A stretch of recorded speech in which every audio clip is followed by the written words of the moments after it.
पूरे ब्रह्मांड में दो ही प्रकार की शक्तियां विचरण करती है, एक है नेगेटिव और एक है पॉजिटिव ऊर्जा। दोस्तों, नेगेटिव शक्ति भूत प्रेत जिन जिनात मसान और कई तरह के इसमें 50 जैसी शक्तियां आ जाती है। और पॉजिटिव शक्ति में ईश्वरीय कृपा, देवी देवताओं की शक्ति और पितरों की शक्ति, इसके अलावा पीरों की और ऋषि मुनियों की शक्तियाँ जो होती है वो पॉजिटिव शक्ति में आती है। ये दोनों शक्तियाँ पूरे ब्रह्मांड में विचरण करती है, जिनका आभास आम आदमी नहीं कर पाता। इनका आभास वही आदमी कर पाता है या तो वह किसी विशेष प्रकार का मंत्र जाप करता है, गुरु मंत्र जाप करता है, नाम का जाप करता है, या फिर किसी देवी देवता की पूजा पाठ करता है, साधना करता है, तभी इन शक्तियों का वह आभास कर पाता है। दोस्तों, नेगेटिव ऊर्जा पूरे ब्रह्मांड में व इस भूलोक पर विचरण करती रहती है, घूमती रहती है। नेगेटिव शक्तियाँ वह शक्तियाँ हैं जो अतृप्त आत्माएं होती है, अकाल मृत्यु को प्राप्त होने वाला मनुष्य जिनकी आत्माएं अतृप्त होती है और वो भटकती रहती है, जिन्हें हम नेगेटिव ऊर्जा बोलते हैं। नेगेटिव शक्तियाँ विशेष प्रकार से किसी न किसी तरह से भोग विलास के लिए जगह ढूंढती रहती है, जहाँ पर वह अन्न और हर तरह की अपनी जो इच्छाएं होती है उनकी तृप्ति के लिए किसी न किसी का घर शरीर ठिकाने के लिए वह ढूंढती रहती है। तो दोस्तों, जब इन नेगेटिव ऊर्जा का, नेगेटिव शक्ति का प्रभाव किसी मनुष्य पर होता है तो उन्हें क्या संकेत से पहचाने कि उनके ऊपर नेगेटिव ऊर्जा है। और ये नेगेटिव ऊर्जा कई बार पूजा पाठ, भक्ति और साधना में विघ्न डालने लगती है, क्योंकि जहाँ पर पूजा पाठ या किसी दैविक शक्ति का आह्वान होता हो, या पूजा पाठ होता हो, मंत्र जाप होता हो, या फिर किसी तरह की साधना चल रही हो, तो वहाँ से इन्हें भागना पड़ता है, इन्हें वह जगह छोड़नी पड़ती है। इसलिए यह उनमें विघ्न पैदा करती है कि वह मनुष्य किसी तरह का पूजा पाठ, भक्ति और कोई साधना ना कर पाए। तो यह किस तरह से विघ्न डालने की कोशिश करती है, आज हम इस वीडियो के माध्यम से बताएंगे। जब आपको ये नेगेटिव शक्तियाँ किसी न किसी तरह से खलल डालती है आपकी भक्ति में, आपकी पूजा पाठ में, या फिर किसी मंत्र जाप में या साधना में आपके विघ्न डालती है, तो आपके साथ यह सब कुछ होने लगता है। आज की इस वीडियो में हम आपको बताने जा रहे हैं। दोस्तों, जब आप किसी दैविक शक्ति का पूजा पाठ करते हैं, आह्वान करते हैं, या फिर आप मंत्र जाप करते हैं, या फिर आप साधना करते हैं, तब कई बार क्या होता है कि आपको मन में यह विचार आने लगते हैं कि आप जो कर रहे हैं वह व्यर्थ कर रहे हैं, आपको उसमें इंटरेस्ट नहीं रहता और आपका मन पूरी तरह से उसमें, साधना में, भक्ति में या फिर मंत्र जाप में नहीं लगता। आपका मन उचाट हो जाता है। आपको ये लगता है कि मैं जो कर रहा हूँ ये सिर्फ एक भ्रम है, देवी देवता कुछ नहीं है और मैं एक झंझट में यह सब करके फंस रहा हूँ।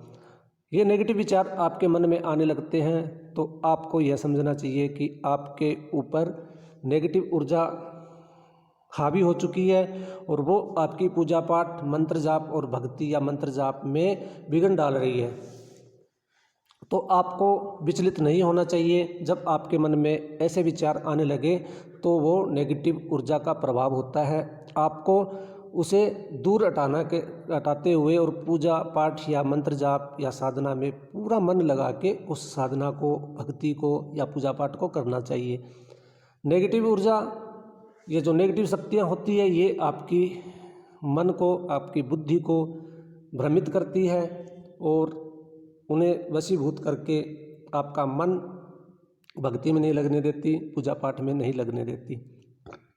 और दूसरा, जब आपको साधना के दौरान जो भी टाइम आपने निश्चित किया है, वह टाइम जब भी आपका साधना का टाइम होता है तो आपको अचानक नींद आने लगती है, या फिर आपको अचानक ऐसा कुछ कार्य हो जाता है जो आपको वह कार्य ज़रूरी लगता है।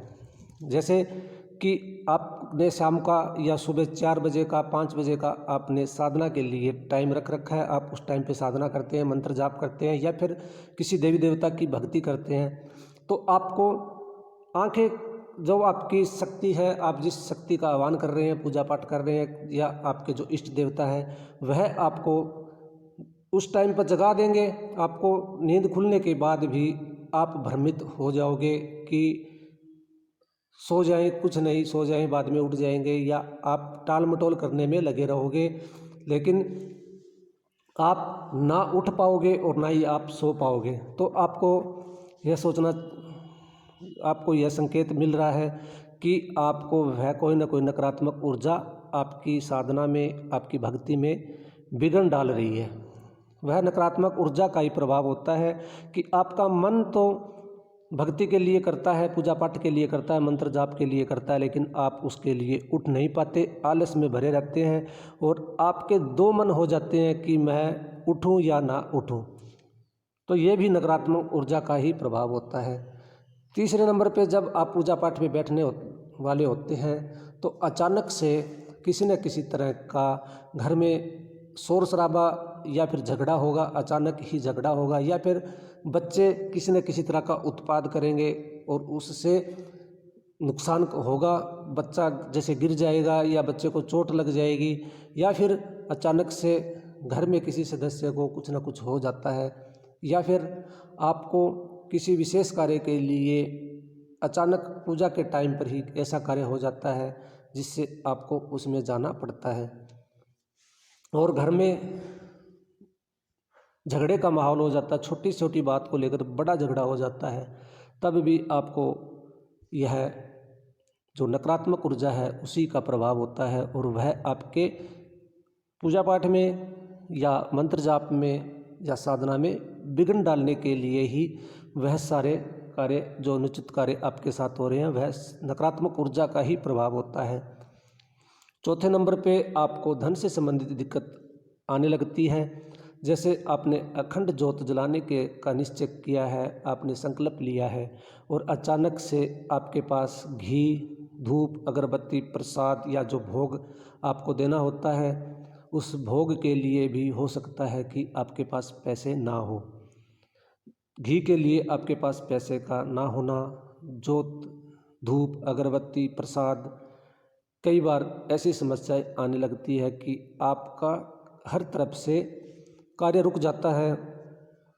तो यह भी नकारात्मक ऊर्जा का प्रभाव होता है। जैसे जैसे आप लगातार, जैसे मान लो आप 1 साल से अखंड ज्योत जला रहे हो, आपने प्रण लिया कि मैं आजीवन अखंड ज्योत जलाऊंगा और इस ज्योत को मैं प्रज्वलित रखूंगा, तो अचानक से आपके पास धन का अभाव होने लगेगा।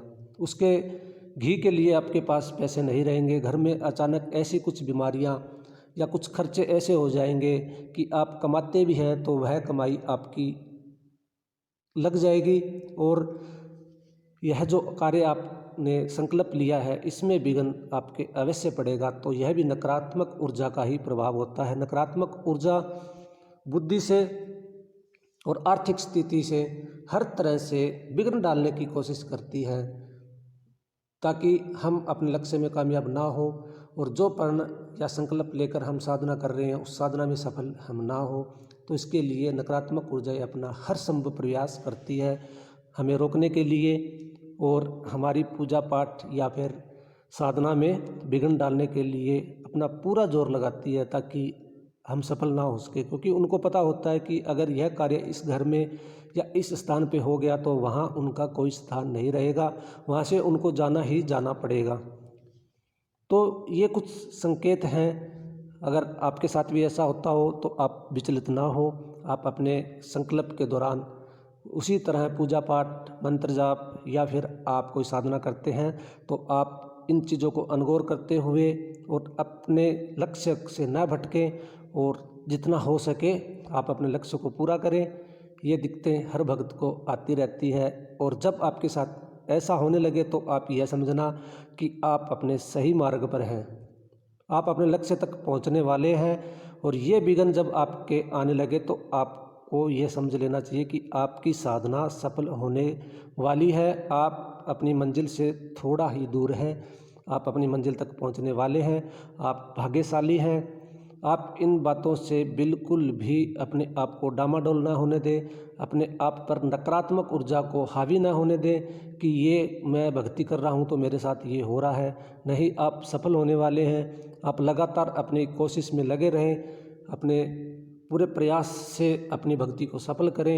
आप अपने सही मार्ग पे अगर ये संकेत आपको मिलते हैं तो आप इनसे दोनों साइड से पता लगा सकते हैं कि नकारात्मक ऊर्जा आपकी भक्ति में, साधना में, पूजा पाठ में विघ्न डाल रही है। और विघ्न डाल रही है इसका मतलब यह है कि आप अपने सही मार्ग पे हैं और आप सफल होने वाले हैं।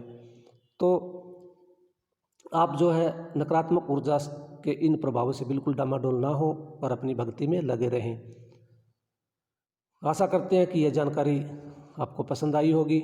अगर वीडियो पसंद आया हो तो वीडियो को शेयर कर दीजिए, ताकि आपके कोई दोस्त या रिश्तेदार जो भी कोई भक्ति में या साधना में या फिर पूजा पाठ में लगे हुए हैं उनके साथ भी ये सब हो रहा हो तो वो भी डामाडोल ना हो, वो भी इस जानकारी का फ़ायदा उठा सके। तो इसके लिए आप इस वीडियो को शेयर ज़रूर करें और वीडियो को लाइक ज़रूर करें, क्योंकि आपके लाइक से हमें यह पता लगता है कि हमारे द्वारा दी गई जानकारी आप तक पहुंच चुकी है और आपने उसको ग्रहण कर लिया है। और दोस्तों, अगर आप हमारे चैनल पर नए हैं तो चैनल को सब्सक्राइब करें, घंटी के बटन को दबाकर ऑल पर क्लिक कर दें, ताकि इस तरह की जानकारी जब भी हम अपने चैनल पर डालें, वीडियो नया अपलोड करें, तो उसकी नोटिफिकेशन सबसे पहले आपको मिल सके।